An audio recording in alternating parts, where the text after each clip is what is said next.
फिर से हमने एक वृत्त से संबंधित क्वेश्चन लिया है जो कई बार पूछा गया है। 2007 में भी पूछा गया है, 2008 में भी पूछा गया है, 2011 और 2012 में लगातार पूछा गया ये सवाल। तो इसको हमने रिवीजन करना बहुत जरूरी समझा। सवाल ये दिया गया कि दो वृत्तों की त्रिज्याएं 3 सेंटीमीटर तथा 4 सेंटीमीटर है।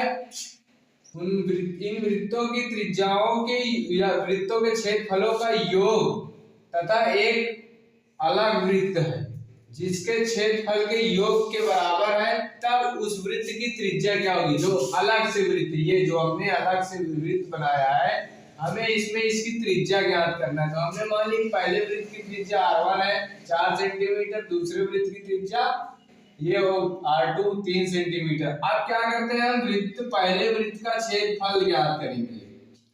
पहले वृत्त का क्षेत्रफल हो जाएगा आपका, क्षेत्रफल बराबर बनेगा पाई r1 स्क्वायर, तथा दूसरे वृत्त का क्षेत्रफल बनेगा, दूसरे वृत्त का क्षेत्रफल आपका बन जाएगा पाई r2।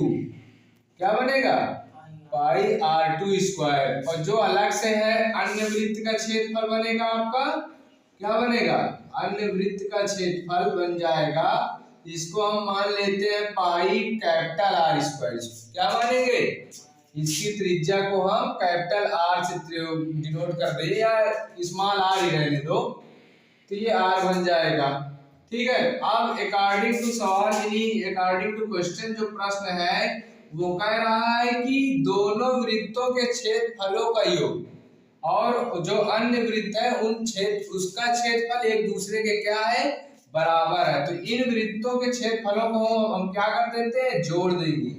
क्या करेंगे, जोड़ देंगे। तो जैसे यहाँ पे देखो पहले वृत्त का क्षेत्रफल और दूसरे वृत्त का क्षेत्रफल, और ये अलग से क्षेत्रफल है जो अन्य वृत्त है। तो अब इसमें देखो कॉमन पाई है, तो पाई जब कॉमन कर देंगे तो ये r1 square plus r2 square बन जाएगा बराबर पाई r स्क्वायर। ये पाई से ये पाई कैंसिल हो जाएगा। अब यहाँ बचेगा आपका r1 square plus r2 square बराबर r स्क्वायर। r1 का मान आपका कितना दिया गया है, यह मान पुट अप कर देते 4 स्क्वायर, और ये r2 का मान यहाँ पे रखेंगे तो 3 का स्क्वायर, तो ये r2 स्क्वायर बनेगा। अभी आ जाएगा 16 और ये 9, यानी 4 का वर्ग 16 और 3 का वर्ग 9। अब दोनों को जोड़ देंगे तो ये 25 आएगा r स्क्वायर। अब इसको हम 25 को क्या कर देंगे, 5 का स्क्वायर और r2 का स्क्वायर 5, तो स्क्वायर से स्क्वायर कैंसिल, अर्थात जो